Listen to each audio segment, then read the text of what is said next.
Ky emision mundësohet nga ISP Broadcast. Mirëmbrëma, kudo që na ndiqni.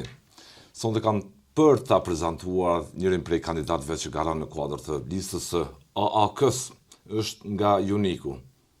Jeton në Mërgim, por me zore e mbane, përfason statusin e mërgjimtarit, kontributor bashkë me vëllezër e gjithë familjen në luftë, meritor të jashtëzakonshëm për lirinë që gëzojmë sot. Fatmirësisht janë në jetë edhe pse kishin kontratë me vdekjen. Bashkë me vëllezër, kontributor dhe thash me babën. Sot ka vendosur nga Shtetet Bashkuara të Amerikës të kthehet në Kosovë, të jetë kontributor, të krijojë një lidhje, nëse mund ta them ashtu, që të mos jetoj me tutje në Shqipëri, ta sheh Kosovën ashtu siç e përjetoi në rrethonat më të vështira, si atë të vërtet në luftë, çfarë do lloj periudhe dhe një mundësi e jashtëzakonshme për të kontribuar dhe në politikë, kështu më tha. Ky është Shpend Gjosaj. Faleminderit Gjosaj për kohën. Faleminderit juve për ftesën dhe mundësinë. Faleminderit. Nga është SBA vendose të kthehesh në Kosovë, në Kosovë shpesh je lidhur mjaft shumë me gjithë tregimin e pak që mund ta kenë njerëzit për për luftën dhe të lidhë çdo pjesë rrëfimi, por sot je në politikë, duke garuar me AAK-n, me listën e bashkëluftëtarit tuaj, bashkëkomandantit tuaj Ramush Haradinaj. Më trego si vendose tyje kësaj gare. Çka të lëkundi që të vije nga SBA-t për të garuar? Sa i përket lëkundjes, nuk që shumë e vështirë se unë për 18 vite që jetoj në New York, unë akoma ëndrat isha në Kosovë. Me ngjeset e bukura kur isha atje, kur du me ishi ju, veç i mbylli syt me mendu që jam në Kosovë. Mas pak të 3 herë në vite vi në Kosovë, do të thonë para që fitoj vetë i harxoj bileta. Pak gjë mbetet për me rujt për familjen atje, dhe këtu falenderoj gruan që i kryen obligime tjera, se për ndryshe nuk kisha pas mundësi. Arsyeja që vendosa kësaj radhe me u kyç ose me pranu ftesën e miqve të mi, sepse kom pas presion nga shumë miq të mi që të angazhohem. Kom pas presion pas kohë, sepse ata kanë menduar që mund të më dhon kontribut në çdo kohë. Rrethanat e mia atje më kanë leju edhe familjare, po edhe kom menduar që njerëz që unë kanë në Kosovë mjaft edhe nuk është e nevojshme prezenca ime këtu. Po kësaj radhe nuk kam mund me hezitu ose me i kundërshtu derisa kom pas situatën e të cilën kemi ardhur. Cila situatë të ka, nëse mund ta them figurativisht, ka kryengrit? Është kryengrit qëndrimet të pushtetarëve që tërheqin gjithë një keq e ma keq, asnjëherë nuk i rastis që të heqin në rrugë, po herë mi rrugë, herë në rrugë, zakonisht në rrugë. Politikat autoritare, mjafton të jesh sa do pak i drejt për drejt, ta shikosh politikën reale të paktën këto 2 vitet e fundit. Se ne që nga fillimi me këta njerëz, për shembull, kemi pas pakënaqësi të mënyrës së qeverisjes, të qasjes tyre, të linçimeve, të sharjeve, të fyrjeve, të metodave që ndjekin, të politikave autoritare. Po nuk është gjithçka e kaluara, mund të ketë mjaft vërejtje politikbërja të kaluarën, po duhet kemi ne shumë argumente. Zoti Kurti dhe vendosja janë arsye pse ju i keni hyrë garës për deputet. Pse e ka bashkëluftëtarëve tuaj? Ç'ndjenja është? Po në fakt nuk ke nevojë as me mendu kur do me u kyç në një pikë kur ke shumë rrugë, ti veç mjafton me lan veten me rrjedhë dhe ti pajtohesh me cakun ku shkon. Me bashkëluftëtarën mund të kuptohem edhe pa folë, edhe prej distance. Nuk kemi nevojë me tregu veten kush jemi, sepse na njohin. E njohim njëri tjetrin në kohët më të vështira. Unë për shembull nuk kam qenë gjatë lufte në zonën ku ka qenë Ramush Haradinaj. Kam qenë Junik, kur ka ra Juniku, pastaj më reaktivizu bashkë me të tjerët në Koshara dhe deri në ditën e fundit. Po qëllimi dhe mënyra ka qenë e njëjtë. Mirë po, unë nga distanca në atë kohë di që Ramush Haradinaj ka mbetë edhe me 7-8 vjet, 10 vjet, pas e ka lëshu vinë e frontit kur. Asnjëherë. Edhe me njerëz si Ramush Haradinaj e të tjerë, ti mundesh me jetë para tyre në çdo front, mundesh me jetë pas tyre, me shku anash tyre, po gjithmonë i sigurt. Edhe na ka dëshmuar gjatë këtyre viteve në politikë, gjatë më shumë se një qerek shekulli, që është një ndër gardianet më të fortë të shtetit Kosovës, që është i gatshëm në çdo formë, në çdo kohë me sakrifiku për vendin, pra ka sakrifiku me jetë, ka sakrifiku me karrierë, ka sakrifiku me familje personale kur e ka kriju, do të thotë që ne e dim shumë mirë që në shumë shtete për shembull njerëz të fuqishëm siç është Ramush Haradinaj din të mos i përgjigjen drejtësisë dhe din të manipulojnë masën. Ne gjithë kemi parasysh që sikur Ramush Haradinaj të kishte dashur mos më përgjigj ftesës Hagës në atë kohë, ka mjaftu veç një thirrje ose as thirrje, veç me thonë s'do më shku. Dhe do t'i shboni luftë e re për mbrojtjen e tij, sepse ka pas djem të mjaftueshëm që do t'i kishin dalë zot komandantit tyre. Sepse kishin menduar që po preki dinjiteti i shtetit. Po ishte Ramush Haradinaj ai, që ishte kundërshtar politik i të gjithë të tjerëve në atë kuptimin nëse marrim në programit politik dhe partisë politike. Demokraci. Po Ramush Haradinaj e pruni situatën deri aty sa edhe vetë presidenti historik kishte qajt për Ramush Haradinaj, kishte qajt edhe kompa ministra aty qajt. Çka është një bashkëluftar sot për ju në vitin 2026? Akoma gjithçka. 2026 kanë hes shumë vite, kemi qenë të rinë e paplakemi. Bashkëluftëtari është vllai i armës. Bashkëluftëtari është gjithçka, sepse ne kur kemi qenë në momentet më të rrezikshme, më të rënda, vëllezërit biologjik mund t'i kemi pas më larg dhe nuk ka pas mundësi as lajmi me shku te vllau biologjik, po vllau i armës, bashkëluftëtari, ta ka shpëtuar jetën. Sot zoti Kurti, dje këto ditë e ushqen një fjalor që prodhon polarizim shumë. Në një takim në Zvicër tha, nuk mund t'jesh patriot edhe hajn, nuk mund t'jesh çlirimtar edhe zullumçar. Po sikur të kesh Si përjetohet këtë deklaratë nga jo? Sikur të kesh thonë dikush tjetër, një kontekst tjetër, ajo shumë e vërtet që ti nuk mund t'jesh edhe patriot edhe hajn edhe çlirimtar edhe zullumçar. Prandaj bashkëluftëtarët e mi janë çlirimtar, po jo zullumçar. Ne e dim që zullumçar ishin serbët, që erdhën në Kosovë, që vranë, masakruan, dogjën gjithçka. Ishin ata që erdhën vitet 90 pikërisht për të kryer misionin që ju kishte dhënë në Beograd dhe e kryen me përkushtim. Po ne bëm ligje që ata tani ta kenë shtetësinë e Kosovës. Jo ne, zoti Kurti. Pra ligji për shtetësinë u bë pikërisht për t'i favorizuar ata dhe pasardhësit e tyre, po jo shqiptar që janë dëbuar vitet 50 e tutje, jo shqiptar që kanë lindë në Turqi pastaj. S'na intereson jeta shqiptarëve në Lugin, në Kosovën lindore. I përqajmë shqiptarët në Maqedoninë, në Ilirid. Provojmë t'i përqajmë shqiptarët në Shqipëri. Na ka përqa pa falë zotit e popullit, se sa i përket politikës, politika kosovare, na ka përqa me politikën e shtetit tamë Shqipëri. Ku ndodh një kryeministër një shteti, nëse e marrim juridikisht ne jemi shtet tjetër. Ku ndodh kryeministri një shteti me shku te dyert e qeverisë së shtetit tjetër dhe mi thon popullit këta janë kriminala. Unë shumë herë kam qenë kundër politikave të Edi Ramës në atë kuptimin e qytetarit thjesht, s'm ka pëlqyer. Po të mos kesh qenë pjekuria e Edi Ramës atë ditë, dhe të kishte dhënë urdhër me u arrestu Albin Kurti. Çka kishte ndodhur? Militantët e të dy anëve me na çu deri te një luftë qytetare, do të thotë shkatërimi i shteteve.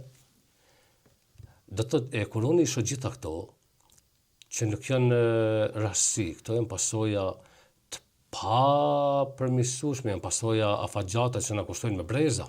Kur i nin ato deklarata nuk janë të reja, por janë vazhdimsi e asaj gjuhë të zotit Kurti që kishte. Sot është ata thënë se ky nuk e ka thënë dje, ju thatë tha dje në Zvicër apo dje, po kjo nuk është e re. Jo. Kjo është e vjetër, kjo veç ndron formën, ngjyrën e zonit, aktrimin e Kurtit, varësisht edhe nga dozat që unë mendoj që nuk po duam të thonë tani doza kështu ashtu, po varësisht nga doza e adrenalinës që ka, që stimulon.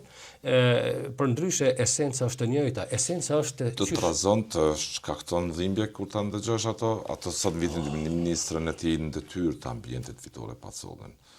Për zotin Thash. Shikon, nëse nuk e thirrim mendjes në ato situata, ti mundesh me ra viktim e qëllimeve të tij dhe me bë për shembull ato që ai e ka bë kundër gjatë kohës që ka bë kundër pushtetit, kundër institucioneve, çkon mendja kanë herë më thonë le të bëhem si ai se ata visa gjuhë njohin. Po ne nuk guxojmë me bë ato, nuk po bëj këtu tash të thirrje të tilla, po mënyra deri ku e ka pru situatën, Ti, për shembull, si njeri që don atë dhe unë, si njeri që ke kontribu për atë dhe unë, si intelektual që i ke dhënë kohë. Për shembull, ke thënë hajtë se në pozit qëllimi ka qenë marrë deri te pushteti dhe nuk i ka zgjedh mjetet, se realisht nuk i kanë zgjedh mjetet marrë te pushteti. Kanë përdorë gjithçka që kanë mund, edhe gjithçka që ka shku kundër interesave të Kosovës, edhe politikisht, po edhe fizikisht, ka dëmtu gjithçka, po megjithatë kemi provu me arsitu. Hajtë se ndoshta ka mendu që është bërë pa drejte, ndoshta edhe të tjere që kanë dhënë shumë hapësire, okej. Të gjithë kemi mendu kur ka ardhur në pushtet që ka me qenë një njeri krejt tjetër. Dhe 6 vite. Dhe realisht këta ende mendojnë që janë opozitë, se nuk e di nëse ju kujtohet vitin e kaluar, duket ka qenë një protest kur kërkonin drejtësi. Dhe u mblodhen më shumë duket ka pas gra para qeverisë dhe protestonin për drejtësi dhe doli ministri Albolena Haxhiu në atë kohë, nuk e kujtoj vjeta për vjeti, po s'ka rëndësi koha. Del edhe ministria, futet në turmë dhe kërkon drejtësi. Aty më nal, mu më vind të turp, në dhomë, çka shisha. Para kujt kërkonte drejtësi? Prej kujt kërkonte drejtësi ministria? Apo ministria u kthyn veten e saj në rrugë? Prej rrugë ka shku edhe rrugën e ndin në shpirt. Kjo është fatkeqe, sepse këta njerëz akoma këta din veç Kosovën e gjetan podrom figurat vjeshta, mbushën me gjysmë metri ujë në një intervistë te kolegët në KTV. Po. Është 6 vite në pushtet. Nuk e di se si është podromi për Albin Kurti. Ju se e keni gjetë pas luftës në Kosovë si ushtari UÇK-s. Më lejo veç ta pasuroj pak podromin e Albin Kurtit. Albin Kurti Kosovën e ka gjetë në podrom të pavarur, shtet pavarur, e ka gjetë në podrom me autostrada, e ka gjetë në podrom me institucionet krijuame, e ka gjetë në podrom me policitë Kosovës, e ka gjetë në podrom me ushtritë Kosovës, e ka gjetë në podrom me 113 njoja apo më shumë, shteteve më të forta në botë, e ka gjetë në podrom me 3-4 miliard buxhet, ndoshta 3 miliard në atë kohë, dhe nuk e ka patë Kosovën e pas luftës gjithçka të shkrumbuar, nuk e ka patë Kosovën e pas luftës që aq shumë sa kemi parë Kivole dhe rivarrosje ne po të kishin qenë buqeta lulësh, një ditë ishte mërzit prej tyre, dhe është gjëna e madhe, edhe sa herë më kujtohet më vjen me çaj që ne lulet më të bukura i kemi pa veç mbi varre, sepse dhimbja ka qenë aq e madhe sa dash me zbut me lule. Nuk e ka gjetë Kosovën prej një okupimi, edhe si me marrë një fëmijë kur e qojmë klasë parë, tash fatbarësisht po din, po kur kemi hyrë në klasë parë ne s'kemi ditë asnjë gjë, se s'kishim ne parashkollore ato. Dhe me marrë sikur me pru politikan e tanë, nuk du t'i arsytoj kur kanë fillu me bo pak karrierë në politikë, po e arsytoj në vitet e para shumë, sepse kanë ardhur edhe këta prej malit në qeveri.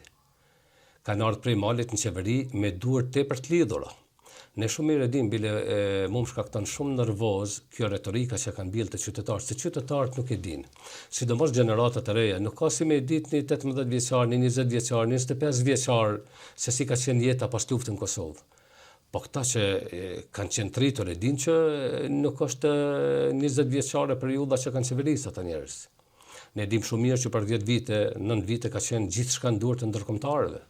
Do të thotë ne kemi pas një këshill tranzitor, ne kemi pas do të ngrej këtu një paralele, kemi pas edhe nivele komunale. Ka tregon Gjosaj për ju, teksa ndëgjon gjithë këto deklarata, që nuk i shërbej një Kosovë të nesërme, një Kosovë që premton ndalje të migrimit, një Kosovë që premton zhvillim të hapshëm ekonomik, një Kosovë që premton shpresë për një Kosovë që rilind në shtratin e zhvillimit të madh dhe në pritjet për fakturizimin e saj politikë si vendi parashikueshëm dhe stabil edhe parameqve. Dhe teksa ndëgjon këto të shkon mendja ndonjëherë që është mundun të shihet ajo racë e juaja, UÇK, pa fol me emra dhe pa fol me mbiemra. Si demoni i Kosovës në vitin 2026, që është mundur të ketë kaq pak mirënjohje për atë vlerë të çmueshme të historisë. Po këtu është fatkeqësia se mirënjohja s'ekziston fare, përkundrazi. Teksa ndëgjon ato shef vllaun që ka krahun e amputuar qërimet që jeton sot në Shtetet Bashkuara, kontributor i rëndësishëm i luftës, Ju gjithë kishit kontrat me vdekjen, bashkë me babanë, e vllahun tjetër, e tjerë bashkë luftar, por fati që jeni gjallë tash. Çka t'ju themi neve ju? Fatkeqësia Ju themi madhe zullumçar. e keqja madhe është që këta njerëz herojt i duan veç të vdekur. Është shumë e dhimbshme gjithë ato që ndjen. Unë jam shumë i sigurt që madhështia e këtyre herojve gjallë do të njihet nga gjeneratat që vijnë. Po nuk është e mjaftueshme, sepse këta herojnë gjallë sot meritojnë me shiju pak lavdin e asaj që kanë bërë. Po të paktën thjesht Milan qet në jetën e tyre. Ne tham po flasim pa emra, po nuk mund të anashkalojmë ta marrim shembull rasti i fundit i një dasme në familjen Haradinaj. Unë mendoj që çdo shqiptar ish dashur me u gëzu asaj dasme. Edhe nëse ke qenë pa ftuar me shku aty, edhe nëse ke qenë i ftuar me s'ke mujt me shku, është dashur me e bën një ngjesi dasme edhe në familjen tënde. Sepse fal gjakut e atyre njerëzve e të tjerëve si ata, ne frymojmë lirëshëm sot. Jemi këtu ku jemi. E të paktën mi palan rahat në rrethanat tyne që i kanë shpirtënore, psikologjike, se pavarësisht që ata njerëz janë tepër të fortë, nuk janë njerëz që mund të kalojnë lehtë dhimbjen, sidomos në ditët e shënuara, siç ka qenë për shembull. Të trazon gjithë kjo situatë. Gjithçka. Në vitin 2026 të trazon teksa she. Shumë e dhimbshme, edhe shumë dëshpëruese për faktin se ka pasoja të jashtëzakonshme kjo situatë. Nuk është që është thjesht ta lejmë se është një retorikë dhe kalon. Kjo nuk kalon, se kjo po mbjell pasojë. Po ushqet disponimi. Gjuha e urrëqjes, përçarja jashtëzakonisht e madhe. Kjo është shumë e rrezikshme për neve. Sepse një popull që jeton në varfëri të skajshme nuk ka shpresë, se ne kemi shumë njerëz në varfëri të skajshme, po si shtet jemi në varfëri. Ato pa më dhënë statistika para pak ditëve, Fondi monetar para fundit. Sheri një pa shpresë dhe mjafton një shkëndije vogël. Mandej gjithë këto manipulime që po bëhen për shembull, dhe nuk e kuptoj edhe pse populli kësaj radhe nuk i hap syt pak që me kuptu që 6 vite kanë qenë mjaftueshëm me pa se thjesht jemi mashtruar me këta njerëz. Për ju si kandidat i AK-s që mban numrin 54, çka sheh sot në Kosovë në këto 6 vite pushtet të zotit Kurti? 95% zi. Të pushtetit, zi. Sepse ke pa njerëz që janë shtirë intelektual, sikur tjerët nuk dinë shkrim lexim. Ke par njerëz që për gjithë këto vite politik nuk kanë ditë me dalë një herë në një medium, në rrugë, në një fushat, me një fjalor politik, një fjalor qetë, një fjalor përbashkues. Kemi pa njerëz butak pa korrizor. Kur them butak pa korrizor, mjafton të mendohet për shembull rasti me Isa Mustafën. Profesorin nderuar, përkulet para tij. Të nesërmen, shpioni i Serbisë. Isa gati i Serbisë, po. Të pas nesërmen, bashkëpunon me atë tjetrin. 2 ditë më vonë, hajvanat. Me një fjalë, nuk e di, unë kam qenë edhe mbram në emision dikun edhe vllazit e mi kanë kritikuar për ashpërsinë që pata, po përpiqem tani ju premtova që do ta përmirësoj tash, duke mos qenë shumë i ashpër, po kur flasim për këto tema dhe për këta njerëz dhe për këtë gjuhë, ti detyrimisht duhet me thonë të vërtetën, dhe vërteta është vetë e ashpër. Çka shihni sot në Kosovë në pikpamje të zhvillimit ekonomik, pikpamje të migrimit, që në gati 300.000 njerëz që kanë në pikpamje të zhvillimit ekonomik, i shohim rrugë që i kanë filluar të tjerët, kanë mbetë ashtu. Kemi me qindra viktima si rezultati retorikës se ne nuk hajmë asfalt, pra këta nuk hanë asfalt, po hanë jetrat njerëzve. Kemi pas aksidente tragjike me nga 5 viktima, moshat 20, 25, 30. Rasti fundit është para një avdite në rrugën Klin Gjakov të Dolci. Po. Ra komplet një familje me një viktime e 4 të lënduar. Kjo është ajo ekonomike që shoh. Disa komuna kanë pas buxhetet reale në bazë të atyre matjeve që i bën qeveria, sa duhet e sa mundet me dhanë ky zotëria, i kanë ndalu ato në bazë preferencave politike. Kanë bërë sa kanë mund komunat vetë. Rinia ndodhet secili i ri bile me kë po diskutoj tashme që edhe kontaktet janë më të shpeshta, se ku para fushate dhe me që për herë të parë ju kom fut gares direkt, se unë gjithmonë jam mësu me ndihmu miqtë e mi, po tash me që jam vetë direkt, po duhet jam direkt edhe me masën. Është e dhimbshme kur e sheh një tri që diplomin e universitetit don me përdor si bilet për Evropë. Është e dhimbshme kur ti e din çka shkakton aeroporti, se unë kur i shoh jo veç aeroportin, shenjat e aeroplanit që çojnë për aeroport, mu shpirti më rënqirtet, më ngrihet gjaku. Unë shkruaj nga pak poezi, unë kam një poezi me titull Pse nuk shmendet aeroporti. Edhe shpesh mendoj vërtet pse nuk shmendet. Mu më duket si varri hapun. Nuk duhet tash unë të njëjtat përjetimet i kenë rinia në Kosovë. Ne kemi shumë mundësi rinin me i majtë këtu, edhe me qenë të lumtur. Kemi shumë mundësi nëse qeveria punon. Nëse ka fillu jeta me një bugjet 650 milion marka, bugjet më i vogël se i klubit futbollit në Evropë. Sot 4 miliard bugjet për Krekosje, ku shkojnë ato? 20 miliard pati Kurti në... Kur e them 4 miliard e kom parasysh vitin, pra 20 miliard për 5 vite, pa i llogarit donacionet e vendeve europiane, të Amerikës e tjera, pa u llogarit ato. Pastaj çdo veprim ka qenë kundër shtetit Kosovës. Pse duhet na 1 miliard euro me harxhu për energjinë kur kem pas mundësi me pas termocentralën tonë? Bler energji nga Serbia. Kem pas mundësi me pas gazin amerikan. Pse duhet kjo qeveri çdo veprim që e bën me qenë kundër interesave amerikane dhe gjithkund më thonë jo për Amerikën? Shiko, unë e di që ju e dini, po me që jemi këtu duhet ta themi për të tjerë që nuk e din. Oksigjeni për mushkritë shqiptarëve, kudo që janë, në veçanti për Kosovën, kalon nëpër Washington.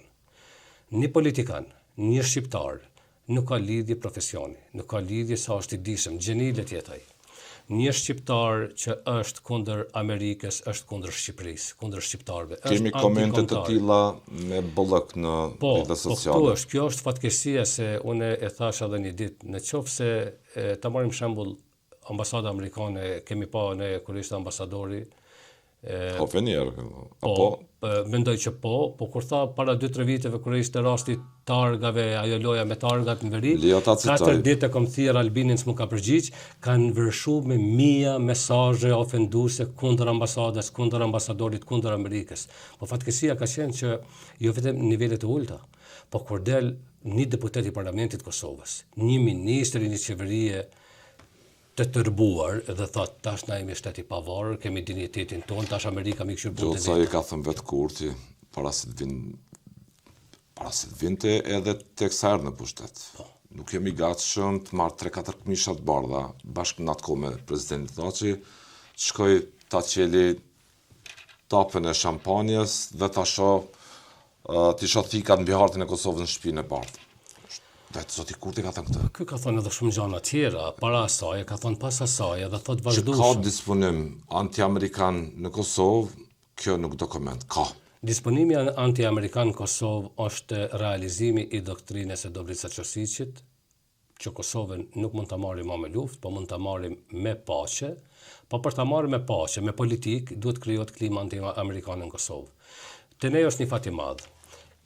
Kombi jonë në për çdo etapë ka pas djeme vajza, burra e gra zot që i kanë dalë zot vendit, ka dhe sot. Dhe ka pas njerëz vetëdijshëm që nuk i kanë prish aleancat, dhe është fat i madh që ne kemi njerëz edhe sot. Për shembull, unë nuk po citoj Ramush Haradinaj pse tash jam pjesa e asaj liste dhe duhet ta citoj. Po ne kemi parasysh faktin kur Ramush Haradinaj në Kosovë ka hip në aeroplan si kryeministër. Po ka zbrit në Amerikë si qytetar i thjesht. Kam qenë ato të them bashkë. Ka zbrit në Amerikë si qytetar i thjesht sepse e kalon kompetencat te Bexhet Pacolli që t'i dorëzoj detyrën pasardhësit. Kam raportuar për ato temë. Dhe po, e kam parasysh. Po kjo që ka qenë pritje jashtëzakonshme. Kjo që dua të them, Ramushi zbret si qytetar i thjesht, po i kalon 5 orë në organet më të larta shtetërore amerikane, në Departamentin e Shtetit. Kemi një kryeministër që shkon në shetit 3 javë nëpër Amerikë, shkon deri te oborri i Microsoftit edhe bën top lajm se ka shkuar Microsoft. Ne që do fotografi në për shkallë me senator, shiko, fotografi me senator kom edhe sa dush. Kom Elliot Nkelle, me Dio Gordini, me të tjere, kom më të ngrata se fotografi që i ka paraqitur Kurti. Fotografit në Amerikë, liderët amerikanë i takon shumë ma lehtë se lider shqiptar. Ishte ambasadori amerikan Jeff Vanier, ky që e cituat më herët, ju tha liderëve në një takim kur po lëkundaje trazoi vendin nga polarizimi, mbi veriun, mbi zhvillime tjera, për shkallëzuese, për cilat Kosova mori dhe sankcione nga Bashkimi Evropian tani u hoqën, dhe është një proces pezullimi i raportesh me Shtetet Bashkuara të Amerikës. Jeff Hovenier ju tha liderëve, mos urinoni në klubin, nëse dëshironi të jeni pjesë e tij. Mos urinoni në klubin, në pragun e klubit nëse dëshironi të jeni pjesë e tij. Ishte një thënie tha e gjyqit ti. Ne këtë thënie në formë tjetër kemi dëgjuar si fëmijë prej prindve tanë, gjyshërve tanë. Populli jonë shqiptar ka shumë tradita dhe kjo një ndër tjera është përdorur edhe kjo. Po kjo është fatkeqësia Mos u bë buk për mbësës. Unë kam një dilemë këtu. Po. Thënia e ambasadorit ka vlerë shumë për popullin shqiptar, po jo për këtë kast politike. Këta nuk po bën buk për mbësës aty ku shërbejnë. Me siguri që këta nuk po bën. Këta me siguri nuk po urinojnë në pragun e klubit tyre. Po unë nuk e di cili është klubi tyre dhe klubi tyre nuk po na shërben ne, nuk po i shërben interesave të shtetit Kosovës, nuk po i shërben interesave të kombit shqiptar. Ne kemi shumë njerëz dhe më lejo të përpiqem t'ja u kujtoj atyre që nuk e dinë. Po. Tërkohën e çliroj veriun. Shikoni, ne po shkojmë po pim kafe. Ne mund të shkojmë nesër me pi kafe edhe në Serbi edhe në Beograd. Ndërtohen raporte diplomatike, qetësohet situata, është metropol botror, edhe në Beograd shkojmë me pi kafe. Mirë po, duhet analizu pak cili qenë ka çlirimi i veriut. Aneksi i Ohrit ka bërë që veriut ta arrijë statusin më shumë dhe të fish më shumë se që ishte i paraparë në marrëveshjen e vitit 2013, e ku ishte përfshirë edhe njohja reciproke. Aneksi i Ohrit as nuk ka njohje reciproke dhe menjëherë nuk don shumë koment kjo. Mjafton ta kuptosh që pak ditë pas asaj marrëveshje u pranuan pasaportat serbe nga Bashkimi Evropian, u liberalizu viza për atë pjesë të popullatës dhe ato pasaporta u lëshun nga Ministria e Brendshme e Serbisë me zyrën Kosovë, me vendbanimet Kosovës nën shtetin serb.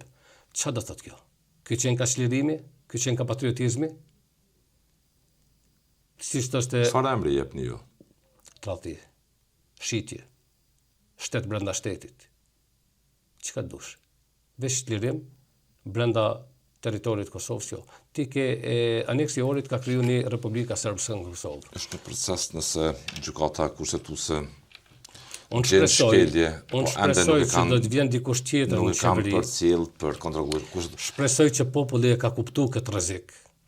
Dhe besoj shumë që një qeveri e re do të anulon shumë ligje që ka kriju kjo qeveri. Pasojat janë të pariparueshme në shumë pika, po mund të më ndal ato që ende nuk kanë ardhur pasojat që do të vinë që na kushtojnë për breza.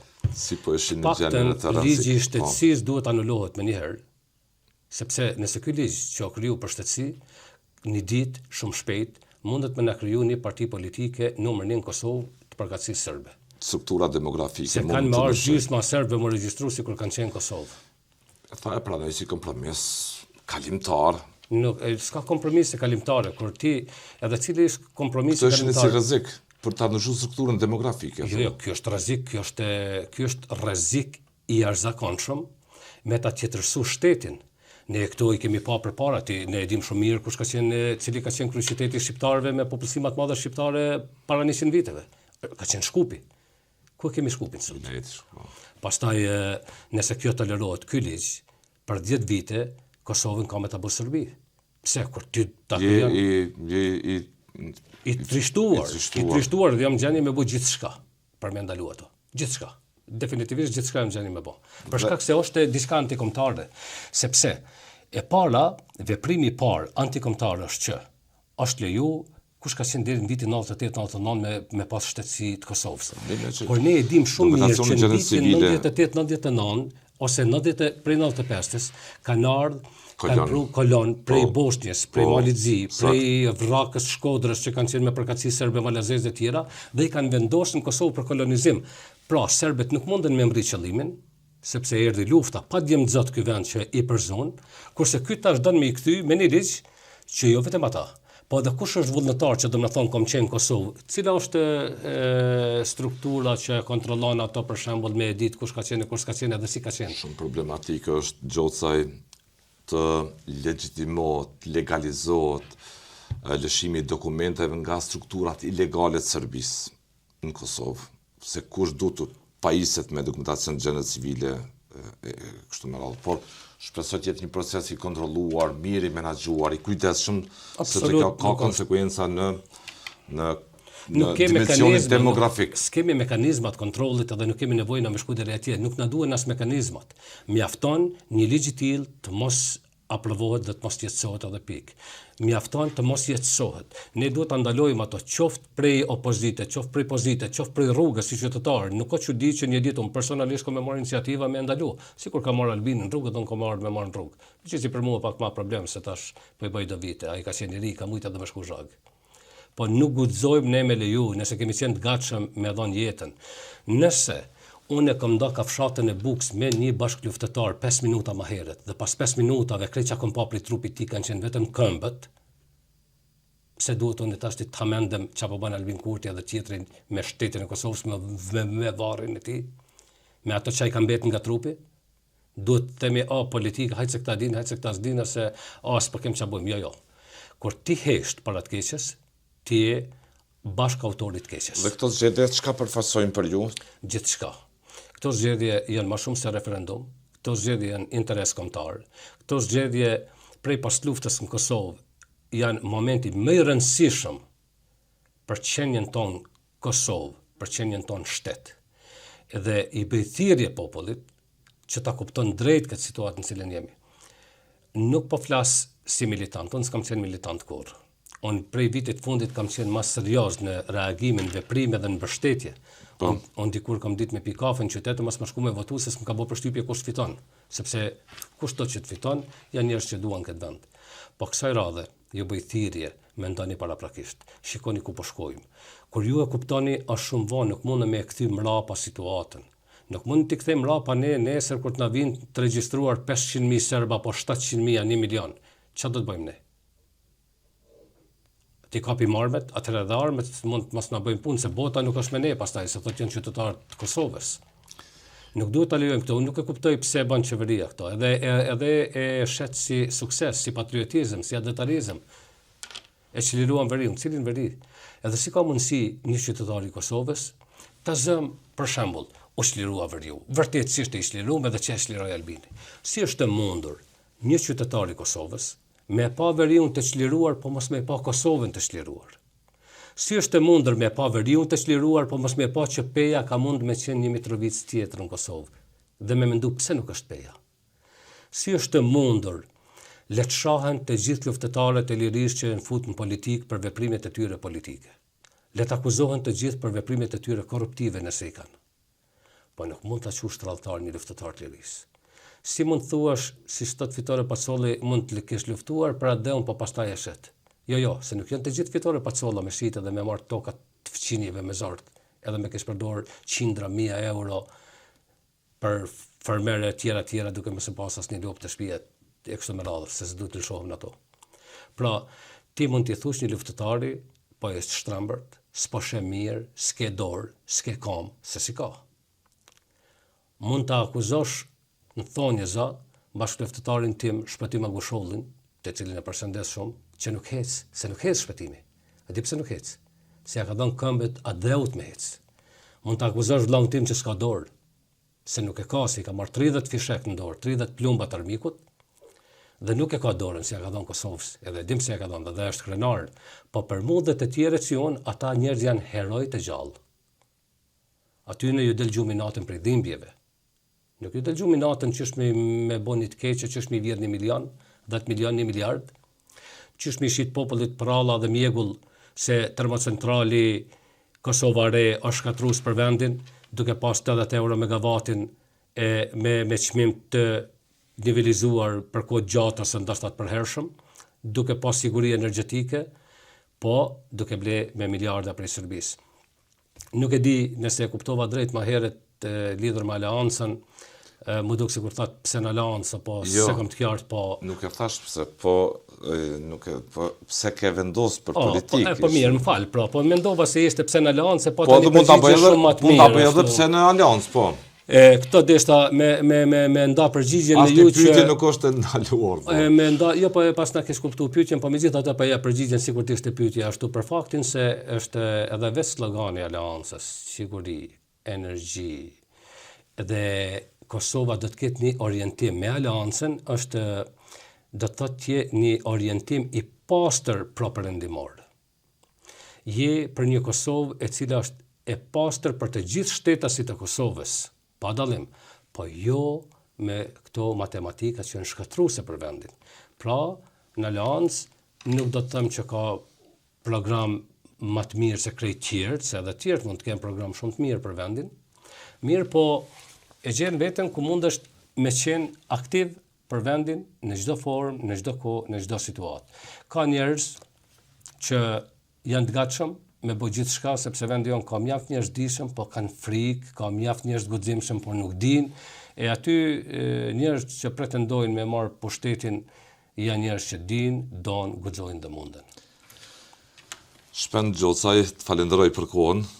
Edhe për të fund do doja një komunikim direkt me votuesin. Po. Si do ta bëjë këtë? Çfarë do t'i thoje një votuesi? Votuesit nga këtu do t'i drejtohem vetëm një gjenerate simbolike, do t'i drejtohem atyre 18 vjeçarëve që votojnë për herë të parë. Kur ata kanë lind, unë jam largu nga vendi, kam shku për Amerikë. Kur ata kanë lindur, një natë para se mu largu, kam shku në fshatin tim Gjocaj, pa jetë njerëzisht, nuk ka pas njerëz. Kam qajt me zot lartë, kam bërtit, kam mendu vetes i kam thonë qetësou se po donë më çmend realisht. Në fund, me marrë një grush dhej, kam thonë më hupa i dhej. Ja kam marrë një gurin të mel të shtëpisë. Atë guri e kam edhe sot në New York, një guri të vogël edhe sot e ruaj. E puthi me 100 herë kur kam në emocion, ose kur ka në fest këtu edhe adrenalina më shkon. Por guri ron, thot populli peshon vendin e vet. Edhe e puthi atë guri. Unë jam largu për shkak të dinitetit fort. Në momentin kur unë ja u kam dhënë 2 eurot e fundit, 2 motrave të mia studente, edhe ju kam thonë blene nga një burek. Kjo është shumë e vërtetë. Dhe jam dalë, jam ulën në kafeteri ku pisha kafe për ditë. Dhe kam porosit një macchiato, një ujë mineral edhe 20 euro. Dhe kam thonë vetes, ti s'mundesh mo. Nuk guxo me shkel mbi dinitetin tënd, po nuk mundesh mo. Edhe s'ka mund mo, edhe më largu. Unë nuk du që këta 18 vjeçar ta kalojnë këtë rrugë që kam kaluar. Unë duri nin Kosovë, se trupi po më rënqethet. Unë duri nin me pa duke kriju familje në Kosovë. Unë duri nin që me jetu qastet e lumtura me familjet e tyre në Kosovë. Nuk du kur ka një qast lumtur në Kosovë ti me qajt atje. Nuk mjafton kamera, nuk mjafton FaceTime, nuk mjafton një gotë aty me piti në emocion ti qaj e këta qaj për ty. Mjafton me cakru gotën aty për aty, për qafimin në ngrot me ndi aty. Nuk mjaftojnë to. Andaj ju lus atyre trinive, ju drejtohem direkt tyre 18 vjeçarëve dhe të tjerëve, po në veçanti këtyre. Mos pranoni që t'ju çojnë rrugave të botës. Edhe nëse dikush sot kish me shku në Amerikën e filmave, se kur shihet Amerika në filma shumë e bukur. Këto kur e them për ata që jetojnë, nuk them në aspektin politik se ne pa Amerikën s'marrim frym, po kur e them në formën e migrimit, në gjuhën e migracionit. Tesa ju ajo që këta 18 vjeçarët votojnë për një Kosovë që premton shpresë. Edhe nëse të premtohet një hotel në vend huj, nuk është jetë e lumtur. Në Kasollën vendin tani i lumtur. Andaj votoni kësaj radhe. Njerëzit që ju garantojnë një siguri në radhë të parë, njerëzit që i ndalojnë këto veprimet e këqija që kanë ndodhur deri këtu që kanë me qenë pasoja të pariparueshme, kanë na kushtuar me shtetin, me vendin. Votoni për njerëz që ju garantojnë një jetë më të qetë edhe nëse jo mrekulli. Falenderoj edhe një herë, Gjocaj, për kohën, ju uroj juve dhe gjithë garuzëve tjerë një proces ferret ndershëm në kohë zgjedhjesh, në kohë fushate dhe në ditën e votimeve. Faleminderit edhe një herë. Edhe kur shkojsh me voturit van, nëse voton aleancën, nëse i ke nën kandidatët e zgjedhur dhe hekesh me gjithë drejtin, atëherë ja ku jam. Faleminderit shumë. Faleminderit, lutem faleminderit.